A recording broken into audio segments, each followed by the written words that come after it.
actually understanding the decisions that people are making. So when a player on defense, dives, why did he dive then instead of before? Why did he dive then instead of later? Why did the hitter choose to hit it this way instead of that way? There's a reason for all of those things. What is up, everybody? Preston Buys here with another HTR podcast for your eardrums. Today, I am joined by not what I just learned, the Titan of Texas, or the Texas Titan. They call him Fredric. That's me, Fredric. Fredric Hinkle, otherwise known as Mr. Tinkle. I don't know about that one. That is what I call you. Ooh, okay, I'll give it to you. Just for today, though. Just for today. Aside from Fredric being Fredric Hinkle, he's also the man who defeated me in this weekend's Huntington Beach tournament. I'm a little salty and I'm a little happy having you here. But just before any of that, name, age, where you from, and what's your favorite type of Jell-O? My name is Fredric Hinkle. I'm from Houston, Texas, and I live in College Station for school. Favorite kind of Jell-O? I don't know, probably pineapple. Pineapple's good. I don't even know pineapple. Is that just straight yellow?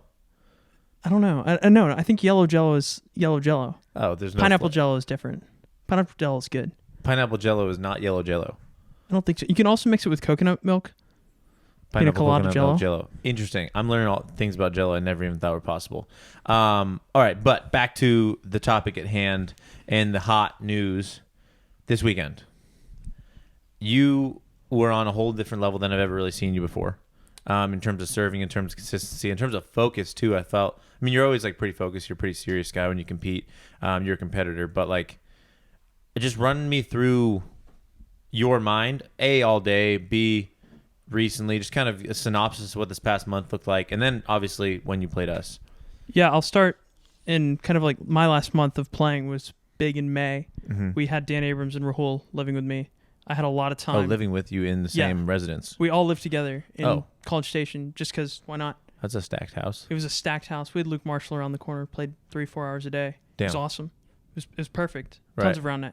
So at the end of that, I came out playing really, really confident Roundnet. Like I knew I could beat everyone in Texas. Felt really good. Playing Gold League in Texas all the time. Like lots of Roundnet every week. Decent people.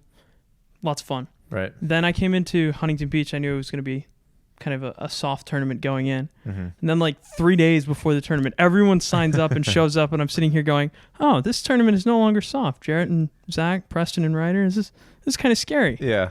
And we went into it with a good time mentality and played against y'all, and yeah, got lucky. I don't know if you got lucky though, because there's luck, and then there's landing one or two crazy serves I would understand being lucky. But Cade, phenomenal partner choice. He stood out like none other, handled himself well. Sam lined me up with him, was more than happy. I knew he was a great guy, and it was just like, yeah, let's have fun. Let's have a great time. Cade's a good dude. He's been playing since I can remember myself playing. But you said luck, I say skill. In terms of harder serves, I think top that I've received, I'd say top 3 fastest serves. Probably. There's a few people that are also smacking, but I think I definitely hit like as hard as I can. Right. I was a pitcher in high school, so right, and that's what I was going to ask you. Do you just swing 100% every single time? Just about. Yeah, I take a little bit off like on second serve, but not much. It's almost all out every time. Right. Otherwise, I'm not going to ace you. Your serve receives are good. You could. If I get lucky, maybe. But you got to rip 100% every time. Yeah. But in terms of, do you drill a lot? Do you? It's just strictly playing and serving out your mind every single time? Because I feel like your mentality is, 100% of any time you're playing Roundnet, whether it's pickup, whether it's whatever, you're probably going 100%. For me, that's Texas mentality. For me, like a lot of my practice is drills, like a lot of serving practice, a lot of getting a racquetball court. Let's rip, just rip hits, rip serves, rip sets. We're gonna practice it hard, no matter what it is. Right. Hours on end. Let's do it. Like every Monday is 4 hours in a racquetball court, just hitting and serving and really drills. Yeah. See, I always hear about Texas players. They're always like, dude, Fredric he taught me how to play, but it's always like 100%. Even Grant Laughlin was like, dude, when I learned how to play, Fredric was like, just swing hard and like hit hard and go hard. And I made fun of him for setting hard too, just because everything is just, I think that's Texas, but also, is that a Fredric Hinkle like stamp on Texas Roundnet, or is that 100%. Something you learned from somebody? Oh no, I looked at the game when I came into it, and I was in complete island on my own, nobody to help me in College Station in Texas. Not even like there's the Texas island that you know about. Right. And then there's like the College Station island. We were hours from anybody decent. We had Logan and Grayson 4 hours away. Right. Never played with them. So it was kind of, hey, let's watch film. What do good people do? Whoa, look at Preston hit that. He crushed that ball. If I'm going to be good, I'm going to hit it hard too. Right. And then I told Grant that. And then I told Rahul that. And then whenever people would come into the game, we were just like, hey, hit it harder. Yeah. Hey, if you're not going to hit it hard, I'm going to receive it. No problem. So hit it hard. Yeah, I mean. And now everyone hits it hard. I mean, everybody, myself included, I was like, damn, I got to swing harder. Every Texan hits it hard. Every Texan. Texas heat. It's a thing. It is a thing. I mean, it's like 100-something degrees out there right now. And serves. 100 miles an hour. 100 miles an hour. Every day. That's also an interesting topic. I always wonder how fast off the net serves truly are. I think it's like 40 miles an hour. I think to the net it's like 70. Right, off the hand, and then contacts the net slows down. Yeah. I can't imagine it's any harder than 70. Yeah, I mean, I don't know. Off the hand, there's definitely some like yours. It's like even when you watch it in replays or in slow mo, it's like 2 frames and it's ball to net. Which is kind of crazy. But back to the tournament real quick. I mean, you must have had 5, 6, 7 aces on Ryder and I in games 1 and 3. I know game 2 was more dominant on our behalf / got away from you guys. But in terms of because I want to know, everyone else may be curious, but I want to know, in terms of your overall Roundnet career, where would you put that match in terms of how well you played? I think that was probably the second best I've ever played. Really? I've played over my perceived, I think of myself as a player from floor to ceiling. Like my very best day that I could possibly have is being the ceiling, my worst day being the floor. Usually at Texas tournaments, I play at my floor just because it's hard to get hyped. Like the other guy across from me, I've played a million times. I'm not sitting here going, oh, I have to beat him. I really want to beat him. I think the best I ever played was in Nashville against Kev in 2018. I played way over my floor, just unreal day. Is that when you played with Chris? No, I played with Trip Pearson that day. Oh, really? I qualified for Premier that day. Ooh. It was a crazy day. Trip. But thanks for the carry. Yeah, for real. Yeah. But no, this was probably the second best I'd ever played because I played like at ceiling. I think a lot of it was the surface. So I'm used to playing on like really tall grass, and you get a lot of like weird pockets and lips on the net. Yeah. It's like kind of like playing in sand when you play in super thick grass. Right. But the grass was super short and the ground was super hard, so it was almost like playing in a racquetball court. Right. And as soon as I felt the ground, I was like, okay, I can really lay into these. So I was able to hit some of the big cuts with a lot of speed, and they wouldn't lip. Well, yeah, and the slight downhill. You had 2 or 3 serves that literally came by my knees, and I was just like, oh my gosh. Regardless of downhillage, which was very, very, very minimal. Very. I mean, those were some of the lower fast serves I've ever seen from anybody. And that's just kudos to you. And obviously playing pays. Yeah. Lots of practice gets you good. Yeah, I mean, I don't know why, people are mind blown. People get better in the off season because they play, and then I get beat because I didn't play. Makes sense. Practice harder. Yeah, no, trust me. I mean, that's why I didn't mind losing, because I was like, hey, like, I got my butt kicked, by some kid who maybe before this tournament was somewhere around the 50 to like 35 range. And we just actually talked to Austin yesterday, and he was like saying how you might be 15 to like 25 ish. Which after seeing you yesterday, like setting and everything aside, how you win the game now, I mean, I'd put you up there because serves wise are, unlike anyone else's. I think that being alone and kind of sitting here and trying to play my own game and develop my own game in that super serious mentality of how can I win, not some other person, like how can some player that doesn't necessarily exist, or how can Jarrett win? I'm not going to try and play like that. I'm going to try and play like me. Right. Like I want to play my game. I'm going to hit a ball hard. I'm going to try and ace you as much as I can. I know I'm not a perfect setter. I'm still, one of the newer players to this game that are like when did you start right playing? there. Like beginning of 2018. Oh, okay, yeah. So my first tour stop was San Diego 2018. Okay. So that was kind of the beginning. Right. So I know that I can take a lot of breaks. Yeah. Trying to limit breaks has been a long process. Yeah. But that's the key to success. You keep playing, keep getting better. Utah for me was phenomenal because I got to play more than I've ever played in my whole entire life. And I could choose to play every single day. I choose to play other sports, but like just playing for that month.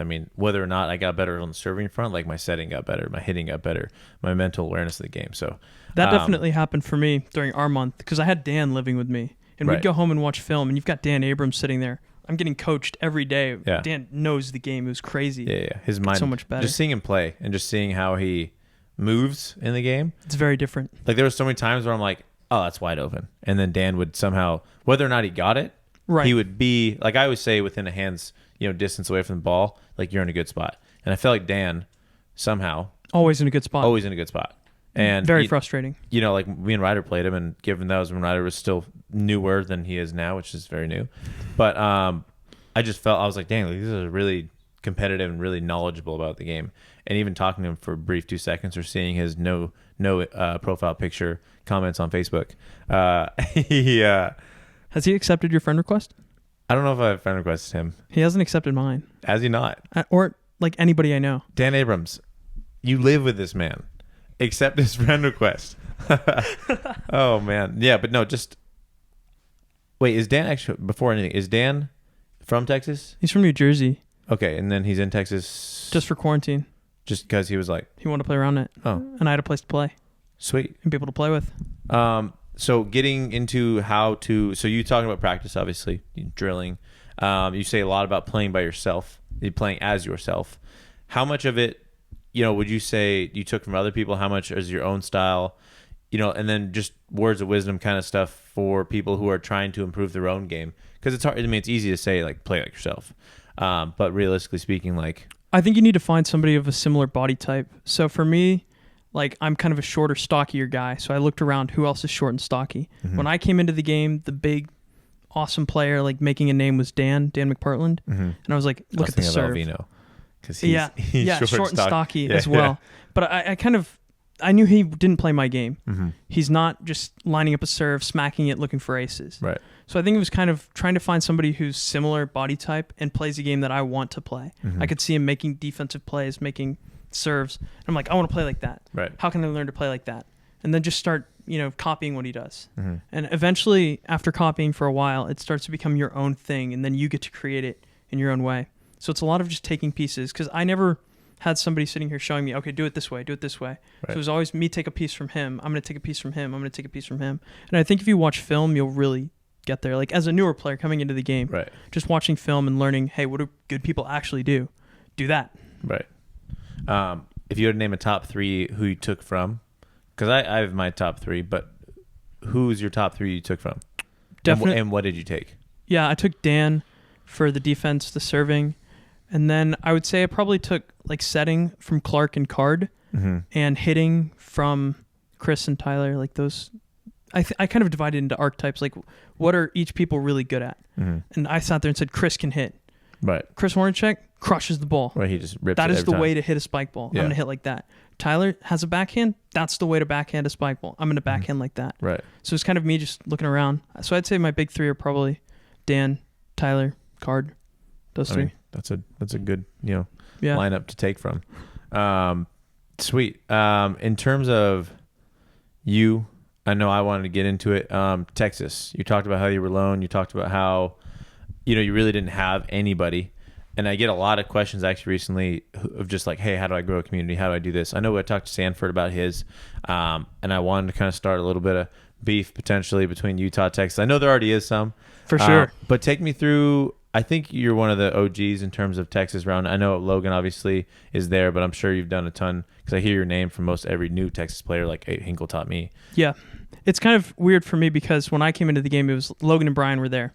Mm-hmm. Grayson and Sam were there, and that was it. That was everybody that played in Texas. That was good. That was Texas Roundnet. That was it. Yeah. And they went to all these tournaments, and I was like, okay, I want to beat them. Mm-hmm. I'm going to beat them. Right. So first step for me was find someone to beat, find someone to look up to, and try to catch them, get them. These are steps to success by Fredric Hinkle. Absolutely. Number 1, find someone to beat. Look up to them and then beat them. So find somebody you want to beat, and then find the people around you. So for me, it was just getting 4 every weekend, and then convincing them that they also wanted to beat those people. Right. And as soon as everybody got hooked, it was just play and practice, watch film, see what you're learning from film, put it on the court. And notice court. Everything right. is indoors because everything is drills. Like, this whole game is just learning drills and going through the motion until you're good at it. Right, being consistent. Yeah, it's all consistency. A ton. People always worry about like the big plays, the big dives or the huge crazy wide serves. I'm like, dude, if you can do consistency, it's always good to hear top players or whatever up and coming players or at this point top players talk about consistency. But so you'd say find someone you want to beat, find friends, convince them that they want to beat them. They want to beat them. It's funny that you said that because I think back to when I first started, Chico was the guy. Right. It's Sean and Skyler. Exactly. I actually was at Chico, and I was like, dude, that's why I started playing. I was like, I want to beat them. Like, and when I went to 2016 Nationals, I was like, dang, like, what else am I supposed to do? But then I was like, okay, like PJ and Ty, they came out as the fan favorite / crowd favorite / overall best players. And I was like, damn, I got to beat these guys now, which is why I'm bummed I didn't win Almost there. year. Almost there. I know. You should have won last year, but, screwed it up. Regardless, I've never even put out a list, but that's, I think, a phenomenal way for people to get started. And your mind thinks, I think, in very successful ways. I think a lot of people, they have all these side roads and, little tidbits they think about, but I think you're pretty streamlined once you find that. Right. I think it's just like the competitor mindset of like, hey, I do want to win. Mm-hmm. I don't want to travel across the country and lose. Right. If I'm going to, spend hundreds of dollars to get a flight and a hotel, like I really do want to win. Right. Like, I'm not going to let you beat me. Yeah. And one thing, and I want you to touch on it, is I think a lot of Roundnet players like fall or succumb to their like inner like doubt or their fear of losing. And they're like, like someone, Michael Sue, who's been, the star child of this month. He's just, content sick, winning all of a sudden sick. And just confidence wise, he's like, hey, like I could actually do this. But most players, I feel like they get to the 200, 100 player range and they're like, well, I'm never going to beat, like PJ and Tyler. I'm never going to beat Preston and Caleb. And I'm like, I tell them, you can't. Like, I think Roundnet on any given day, you could beat anybody. I don't care who you are. Like, I've never said once I can't be beat because I can be beat and should be beat by a lot of people. So talk on, I'll say the first tournament I hosted, we finally convinced like Logan and Brian and Sam and Grayson to come down and play. Mm-hmm. And we were watching the finals, and one of the guys at A&M, Dylan. You weren't in the finals. I was not in the finals. Okay. I T5'd. Oh. One of my partner from that sat there and looked at them and goes, "Whoa, we'll never be that good." And I was like, "Are you kidding me? Yeah. Give us like 6 months. We're gonna totally catch them." Yeah. And like we're way better than they ever were. Right. At that point, like we're Dylan at this point, not even Premier, way past where they were in the beginning of 2018. Like the game has just moved so fast. Oh, yeah. And there's a place for you as a player to sit there and grind and push the meta and make your own mark. Like it's not that hard. Yeah. It just takes a lot of interest and a lot of willingness to sit there and learn how to do things. Come up with your own new thing. Right.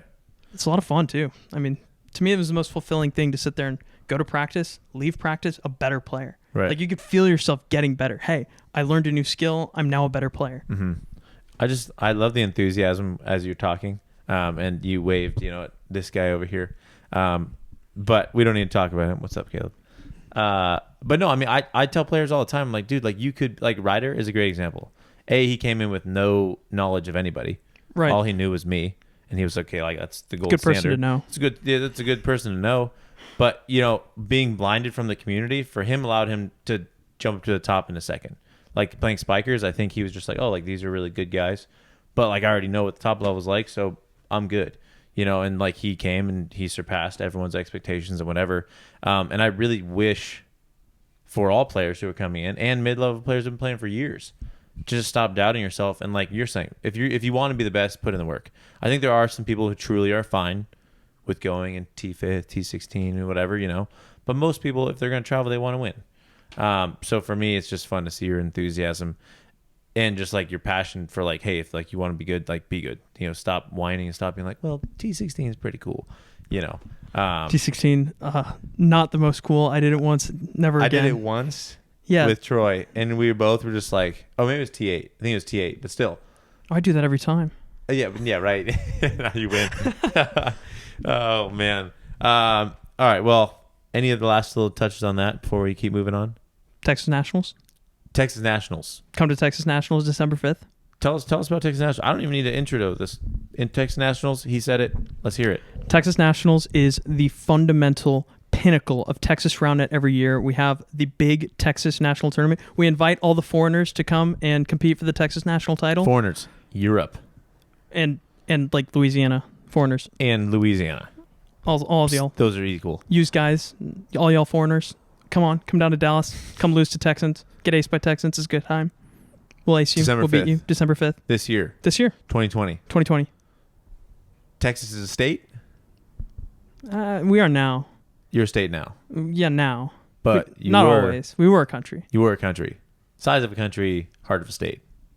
Heart of a country? Heart of a country. Size of a country, too. Size of a country. So it's a country. Pretty much. It's a country. Okay. So in Texas, the country, here in the United States, December 5th, Fredric Hinkle will be there, and you want to see him get wrecked by me.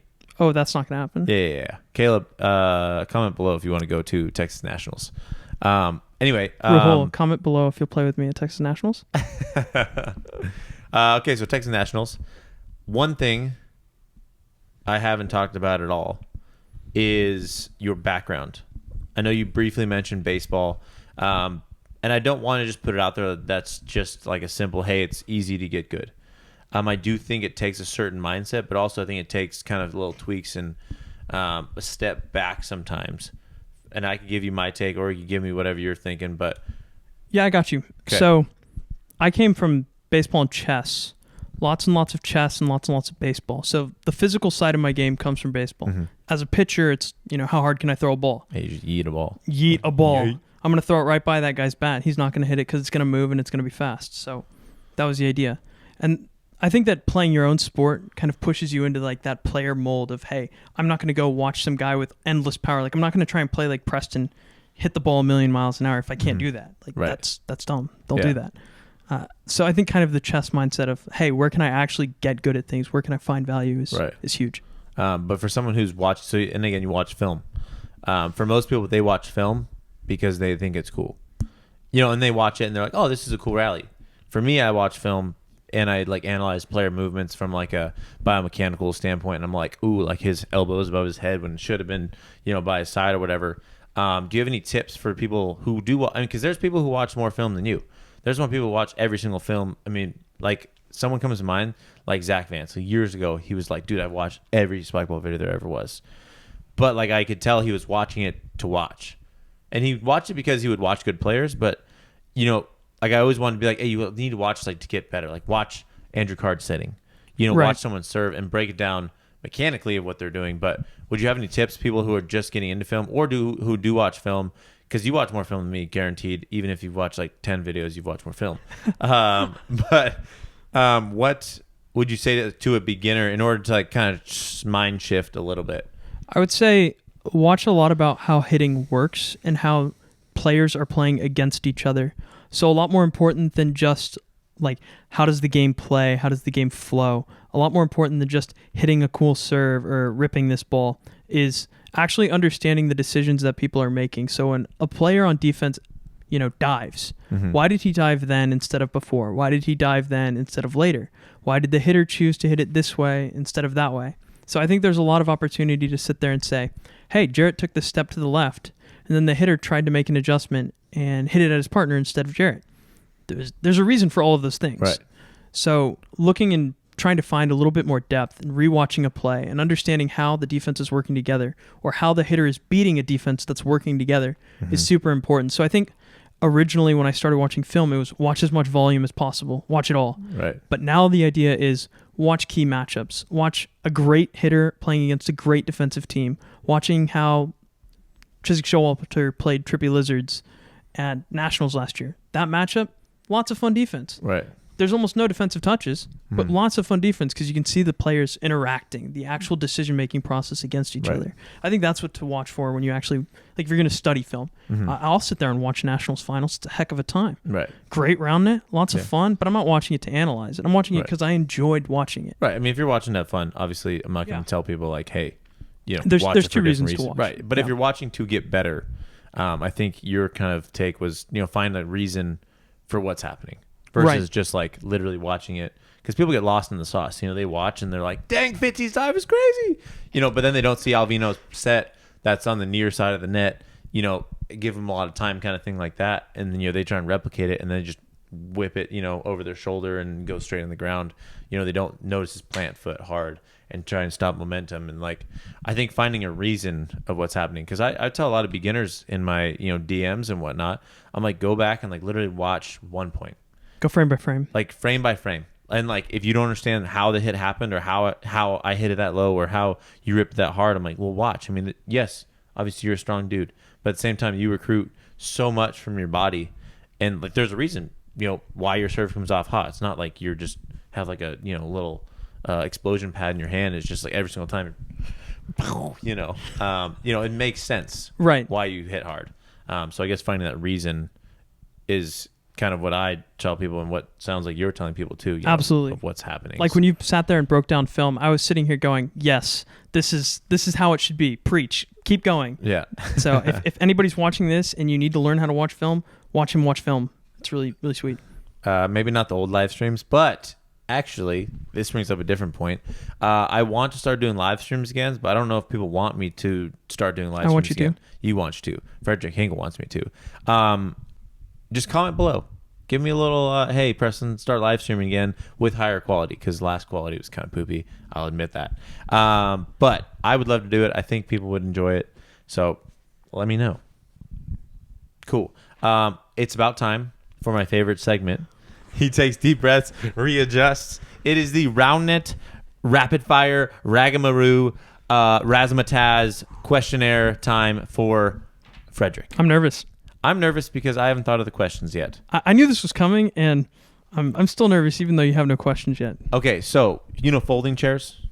I do know the folding chairs. The plastic ones with like the metal rods that connect the two, and you go. Yeah, you know what I'm talking about? Oh yeah. Lifetime. If you were to stack and unfold, and then stack them back to back to back to back, how many folding chairs do you think you could jump over? Like from front to back. Obviously, you could stack a million and jump over, the side of it, but. Just. I'm gonna go with probably 7 or 8. 7 or 8. We'll go 7.5. So the one in the middle is not unfolded. 7.5. Okay, 7.5. 7 unfolded, 1 folded. 7. That's honestly pretty impressive. I've never seen you jump 7.5 folding chairs. He's gonna jump over. All right, next question, because this is rapid fire. Have you ever had a yellow watermelon? No, that exists. Out. Yep. Next question. See, now your mind's blown. Yeah, yellow watermelon. I gotta go find a yellow watermelon. Well, so you can buy them at the store and just straight up buy them as a yellow watermelon. But there's also the very rare chance that you just get a red watermelon purchase that happens to be a yellow watermelon. It happened twice to me. I eat watermelons a lot though, so my chances are higher. But literally, and yellow. It happens. What's the difference? It was honestly just sweeter, but I think that was just because that was the watermelon. It's like having like an albino tiger, just white tiger. You have yellow watermelon. I gotta find watermelon. I'm gonna get one. Cool. We have 2 more questions. I'm gonna send you a video of me eating the yellow watermelon. If it ever, he's be like when you're 45 years old, Preston, woo! I found one. I found a yellow. Would you rather be a caterpillar for a day or an earthworm? And any caterpillar you wish. Actually, no, screw that. You know those big black fuzzy ones? I do know the big black fuzzy ones. Would you rather be a big black fuzzy worm or caterpillar or an earthworm? I'm going to take the big black fuzzy caterpillar because it's going to be above the ground and I like the sun. Okay. Counter argument to you. And I know people don't like me arguing with people's answers, but I want to. Being above ground, run the risk of getting stepped on and or seen by creatures and eaten. Or stepped on. Being underground, we run the risk of getting bulldozed and underground picked up. You're an earthworm. I know, but you could still get, excavated. Boom, now we're not underground anymore and we're going to die. Okay. Side note, can you cut an earthworm in half and still live? Doesn't it live as 2 separate bodies? I think that's how that goes. I think that's how it works too. I was just checking. I don't know. Somebody tell me how it works. Okay, last question. Tortillas. If you were to eat tortillas in 10 minutes, the big ones, you buy like Chipotle size? Yeah, Chipotle size. How many tortillas could you eat in 10 minutes, do you think? I could definitely eat 1 per minute. So that would be at least 1 per minute. So that would be at least 10. So maybe 15? I don't know, 12? 15. 12? 13. We'll go 13. 13. That seems low. Okay. I bet I could do more. Nationals, tortilla eating contest post-nationals? Post-nationals. I'm down. How many are you going to eat? How many are you going to eat? 14, because if you're eating 13, all I have to do is eat 14. I mean, if you're going to eat 14, I'm going to go for 15. I'm just saying, whoever wins, we'll bet $1 on it. That was the handshake for $1. Sure. $1? Let's do it. Okay, cool. It's happening December 6th. We'll live stream it. Live stream, December 6th. All right, that's the end of the Roundnet Ragamaroo random rapid fire question. That wasn't too bad. It wasn't too bad. I was very nervous, but this worked out well. I was thinking, like big time weird, but then I was like, you know what? I'm actually kind of interested in some things.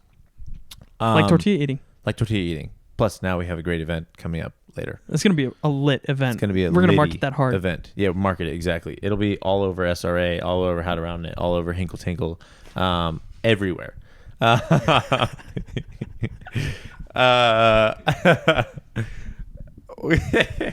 So, what do we end on? We end on, you have questions for me?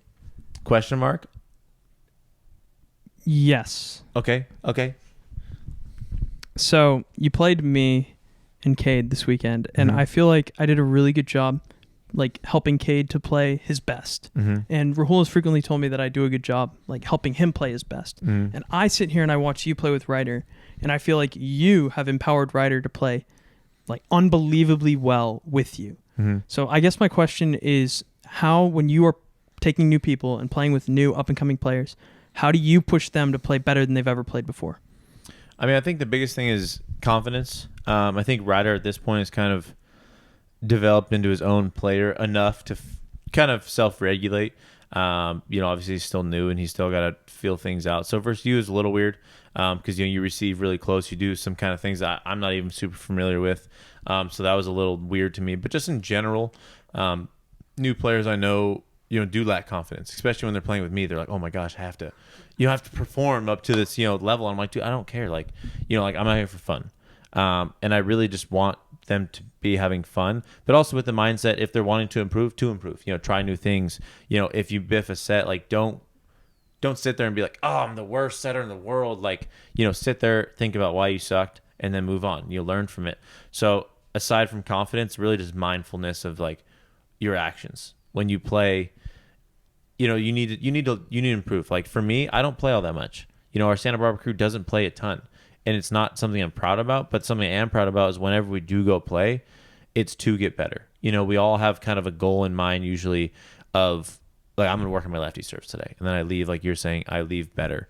We all work together. If someone really messes up a set, someone instantly like, oh, should I have hit that lefty? And everyone's kind of like, well, maybe you should have done like a 360 no scope, or maybe you should have, done a front flip or whatever it is, but just really mindful play and then confidence.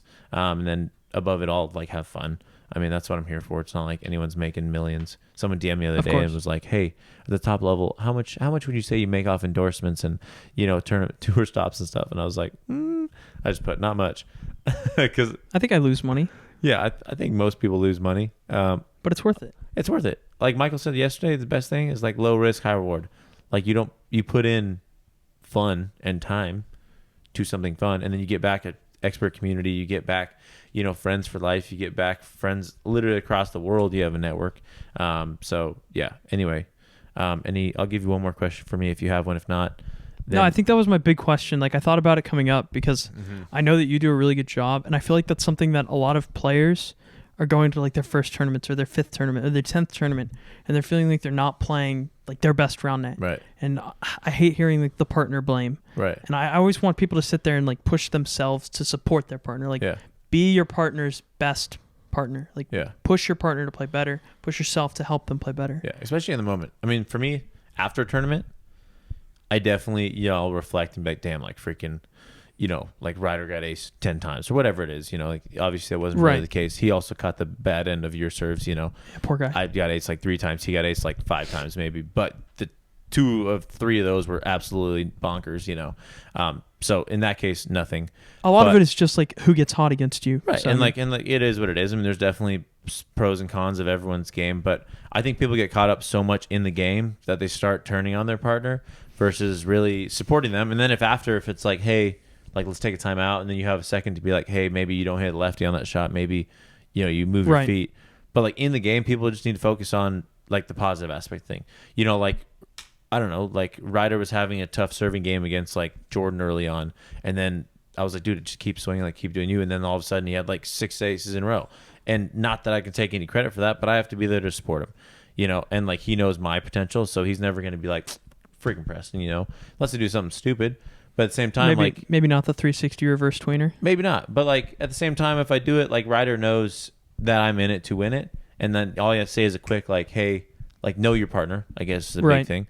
But know your partner and then support your partner. It's like And if after the game you guys need to talk about whatever, change up strategies, whatever, go for it. But just I would ask everyone out there like to support your partner.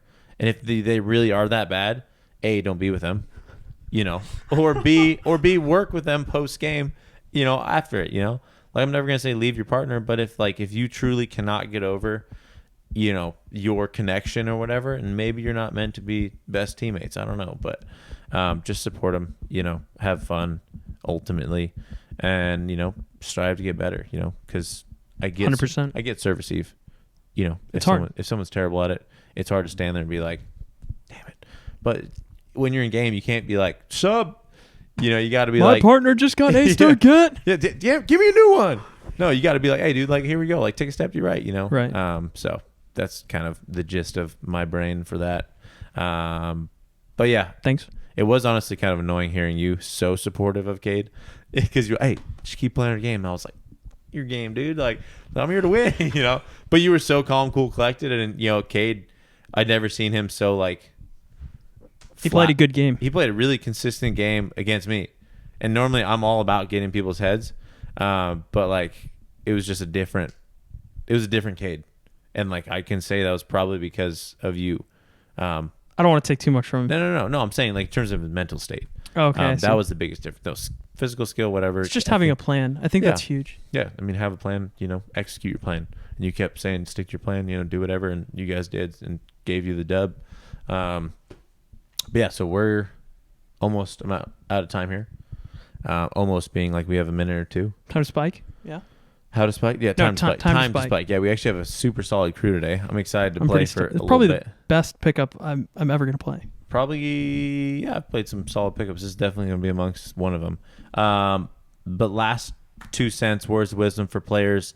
You can look at camera, you can look at me, you can be like, hey, if you're 17 and a half years old, about to turn 18, don't poop on the porch. It could be something as great as that. I'll give my Roundnet advice to up and coming players. Okay. I was just wanted to throw it out there in case you wanted to talk. No. We'll keep it Roundnet related. Okay. Because, we talked about that. 2 points. Point number 1, have fun. Point number 2, hit the ball hard. Boom. You're to hear from Mr. Hinkle. That's all you need. That's all you need. Have fun. Fun and hitting hard. Fun and hit hard. Hit hard while having fun. Boom. The magic just make combo. It one. Boom. Sweet. All right. Well, you know what it's come down to. In about 7 seconds, we'll do it.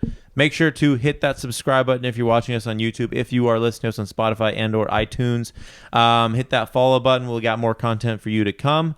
Potentially an OG coming our way here in the near future. But that's all I got for you. Let's do it. That's all you got for me.